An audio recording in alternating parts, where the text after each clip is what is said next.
බිව්වාම චණ්ඩියෝ ටිකක් ඉන්නවනේ.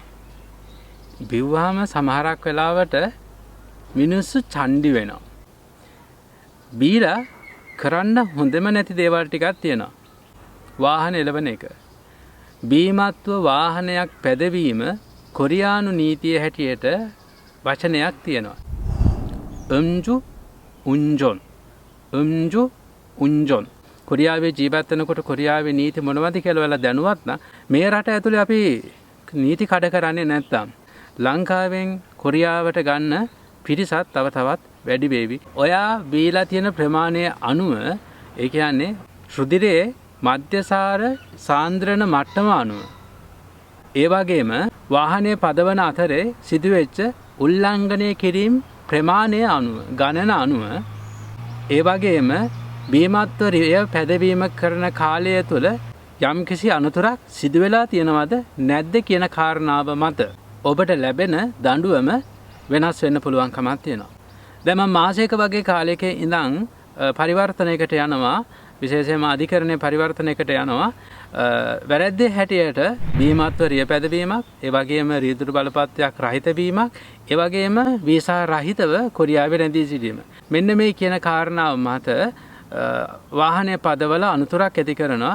එහි ප්‍රතිඵලයක් හැටියට අවුරුද්දයි මාස ගානක කාලයකට සිරගත වෙන්නට සිද්ධ වෙනවා. ඉතින් මේ වගේ සිදුවීම් මට වෙන්න පුළුවනි. සමහරක් වෙලාවට ඒක හෙට ඔයාට සිදු වෙන්න පුළුවන්කමක් තියෙනවා. අනතුරක් කියන එක සාමාන්‍ය දෙයක්. වාහනයක් එලවනකොට ඕනම කෙනෙක් අතින් වුණත් අනතුරක් සිද්ධ වෙන්නට පුළුවන්කමක් තියෙනවා. හැබැයි ඒ අනතුර වෙලාවේදී ඔයා බීමත්ව හිටියද නැද්ද කියන එක අනුව ලැබෙන දඬුවම අනිවාර්යයෙන්ම වෙනස් වෙනවා කියන එක අපි කවුරුත් දන්නවා. එහෙනම් කොරියාවේ ජීවත් වෙනකොට ඔයා මතක තියාගන්න ඕනේ බීමත්ව වාහන පැදවීම සිදු කරන්නේ නැතුව ඉන්න. 음주 운전 කරන්න හොඳ නෑ. 음주 운전 පිළිබඳව තමයි කතා කරන්නේ. විශේෂයෙන්ම ඔයා වාහනයේ පදවන වෙලාවේදී මත්පැන් පානය කරලා ඉන්න පුළුවනි. සමහරක් වෙලාවට සම්පූර්ණ බෝතලේ ඔයා එක වීදුරක් බීලා ඇති. එහෙම නැත්නම් සම්පූර්ණ බෝතලේ වීදුරු භාගයක් බීලා ඉන්නවා වෙන්න පුළුවනි. එහෙම නැත්නම් ඔයා බෝතල් දෙක තුනක් බීලා ඉන්නවා වෙන්නත් පුළුවනි. ඒ අනුව ඔයාට ලැබෙන දඬුවම පිළිබඳවයි මම මේ වීඩියෝ එකෙන් කතා කරන්න බලාපොරොත්තු වෙන්නේ. 혈중 알코올 농도. මේකෙන් අදහස් වෙන්නේ අපේ රුධිරයේ මධ්‍යසාර ප්‍රමාණය කොච්චරක් දුරට සාන්ද්‍රණය වෙලා තියෙනවද කියන අදහස. ඒ අනුව මෙහෙම තියෙනවා. 연종 3% 이상 ඒ වගේම 연종 8% 미만. එකෙන් අදහස් වෙන්නේ 0.3කට වැඩි, ඒ වගේම 0.8කට ප්‍රමාණයෙන් අඩු. ඒ කියන්නේ 3ට වැඩි හැබැයි 8කට අඩුයි නම් ඔයා බීලා තියෙන ප්‍රමාණය අනුව, ඒ කියන්නේ ඔයා බීලා වාහන එලවනවා, ඊට පස්සේ ඔයා පොලිසියට අහු වෙනවා, ඊට පස්සේ මොකද කරන්නේ? මුලින්ම කරන්නේ ඔයාගේ ලේබල මේ මධ්‍යසාර කොච්චරක් දුරට සාන්ද්‍රණය වෙලා තියෙනවද කියලා බලන එක.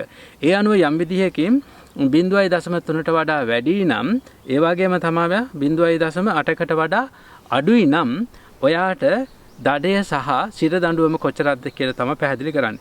ඉල්නෝ නිහා චින්යෝ අවුරුද්දකට අඩු සිර දඬුවමක් වගේම ඕබෙක් මානොන් ඉහා පොල්ගම්. ඒ කියන්නේ මානොන් 500කට වඩා අඩු දඩයක් ඔයාට තියෙනවා. හරිද? දෙවෙනි එක තමයි ඔයා යම් විදියකින් පානය කරලා තියෙන මත්ද්‍රව්‍ය ප්‍රමාණය අනුව ගත්තාන් පස්සේ ඕජොම් පල්පරෝ ඉසම්. ඒ කියන්නේ 0.8කට වඩා වැඩි. ඒ වගේම තමයි ඕජොම් ඊපොරෝ මිමන්. ඒ කියන්නේ 0.8කට පහළ අගයක නම් තියෙන්නේ. එහෙම වුණොත් එහෙම ඉල්නොන් ඉසං, එහෙම නැත්නම් ඊනොන් ඉහා. ඒ කියන්නේ ඉල්නොන් ඉසං අවුරුද්දකට වැඩි, ඊනොන් ඉසා. ඒ කියන්නේ ඊනොන් ඉහා. ඒ කියන්නේ අවුරුද්දකට මෙහා. ඒ කියන්නේ අවුරුද්දේ ඉඳන් අවුරුදු දෙක කාලයක්, හරියටම අවුරුදු දෙකක් නෙවෙයි, අවුරුදු දෙකකට අඩු කාලයක චින්යොක් සිර දඬුවමකට ලක් වෙන්න සිද්ධ වෙනවා. ඒ වගේම තමයි ඕබෙක් මානොන් නිසා මානොන් 500කට වැඩි, වගේම චොම්මානොන් ඉහා පොල්ගම් මානොන් 1000කට වඩා අඩු දඩයකට ඔයාට ලක් වෙන්න සිද්ධ වෙනවා. ඒ කියන්නේ ඔයා බීලා තියෙන මධ්‍යසාර ප්‍රමාණය අනුව, ඔයා බීලා තියෙන බෝතල් ප්‍රමාණය අනුව ඔයාට දඩය වගේම සිර දඬුවම වෙනස් වෙනවා කියන එක මතක තියාගන්න. ඊළඟට තව කාරණාවක් කියනවා යොම්ජොම් ඊපෝරෝ ඉසම්. ඒ කියන්නේ 0.2කට වඩා ඉසං. ඉසම් කියන්නේ වැඩි නම් ඔයාට ඊනොන් ඉසම් ඕනොන් ඉහා ඒ වගේම ඊනොන් ඉසම් ඒ කියන්නේ අවුරුදු 2කට වඩා ඒ වගේම ඕනොන් ඉහා ඒ කියන්නේ අවුරුදු 5කට මෙහා කාලයක් සිර දඬුවම සිද්ධ වෙනවලු චින්යොක් කියන්නේ සිර දඬුවමකට ලක් වෙන්න සිද්ධ වෙනවා. ඒ වගේම තමයි ඕබෙක් මානොන් ඉසම් මානොන් 1000කට වැඩි ඒ වගේම ඊචෝ මානොන් ඉහා මානොන් 2000කට පහළ මුදලක් ඒ කියන්නේ චොන් මානොන් වලින් ඉඳන් මානොන් 2000ක්ම නෙවෙයි 2000ට අඩු ගානක ඔයාට දඩයකට ලක් වෙන්න සිද්ධ වෙනවා. ඒ හින්දා මේ නීති කාරණා වලට මතක් කරන්නේ මේ රටේ ඇවිල්ලා ඉන්න ශ්‍රී ලාංකිකයන්ගෙන් වැඩි දෙනෙක් මම හිතනවා ගොඩක් වෙලාවට නිවාඩු වෙලාවකට විතරක්මත් නෙවෙයි අනිත් වෙලාවල් වලටත් ගොඩක් වෙලාවට මේ මත්පැන් වලට ගොඩක් ලොල් වෙලා ඉන්නවා. ඉතින් ඒ නිසා ගොඩක් වෙලාවට වැඩට යනකොට ළමයි සමහරක් වෙලාවට බීලා යන අය ඉන්නවා. ඉතින් ඒක සාමාන්‍ය දෙයක් වෙලා. ඒතර වාහනේ එලවලා ඔයා අහුනොත් එහෙම යම් විදිහකින් අනිවාර්යයෙන්ම සිරගත වීම සිද්ධ වෙනවම තමයි. ඒ වගේම තමයි ඔයාට ලොකු දඩයකට ලක් වෙන්න සිද්ධ වෙනවා.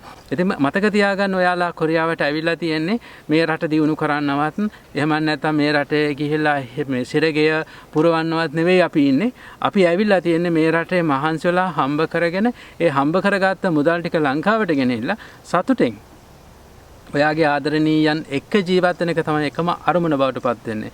ඉතින් ඒ අරමුණ වෙනුවෙන් වැඩ කරන්න ඕනේ. කොරියාවට එන්න කලින් ඔයා එහෙම නේද හිතුවේ? එහෙම හිතුවනම් ඒක කොරියාවට ආවන් පස්සේ නැවත ඒක අමතක වෙන්න විදිහක් නැහැ. හැම වෙලාවකදී මේක මතක් කරගන්න. ඔයා ජීවත් වෙන්නේ ඔයා වෙනුවෙන් නෙවෙයි. ඔයා ජීවත් වෙන්නේ ඔයාගේ ආදරණීයන් වෙනුවෙන් කියන එක මතක තියාගන්න. මොකද යම් විදිහකින් දවසකට සතියකට මාසයකට ඔයාට ඔයාගේ දෙමව්පියන්ගවට කතා කරන්න බැරිනොත් එම අම්මලා තාත්තා මොනතරම් වේදනාවකටපත් වෙයිද? ඒ වගේම තමයි ඔයාගේ බිරිඳ ඔයාගේ දරුවෝ මොනතරම්නම් මානසික පීඩනයන් වලට ලක් වෙනවද?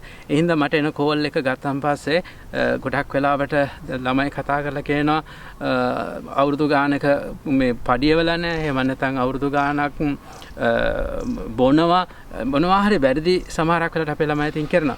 ඉතින් ඒවත් එක සමහරක් වෙලාවට ඔයා විතරක් නෙවෙයි පවුලේ හැම කෙනෙක්ම දුක් විඳිනවා. ඉතින් කොරියාවේ දුක් විඳින පිරිස ගොඩාක් ඉන්නවා මහන්සි වෙනවා.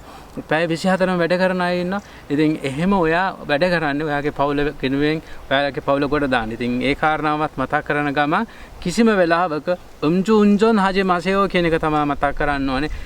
කිසිම වෙලාවක ඔයා බීමාත්ව වාහනය පදවන්න එපා කියන එක මතක් කරනවා. වීඩියෝ එක ගොඩාක් වැදගත්. මොකද මේ වගේ වීඩියෝ අපි හැමෝටම නිතර බලන්න ලැබෙන්නේ නැහැ. මේ වීඩියෝ එක අපි හැම කෙනෙක්ම කොරියාවේ ඉන්න ඇතුලේ ඉන්න හැම කෙනෙක්ම බලන්න ඕනේ. ඒ වගේම තමයි ලංකාවෙන් කොරියාවට එන්න බලාගෙන ඉන්න අය හොඳ දැනුවත් බවක් ඇති කරගත යුතුමයි. ඒ හින්දා හැම කෙනෙක්ම මේ වීඩියෝ එක ෂෙයා කරන්න කියන එක මතක් කරනවා. ඉතින් හැමෝටම සුබ දිනයක් වෙන්න කියන ගමන්ම අද වීඩියෝ එක අවසන් කරන හැමෝටම තෙරුවන් සරණයි.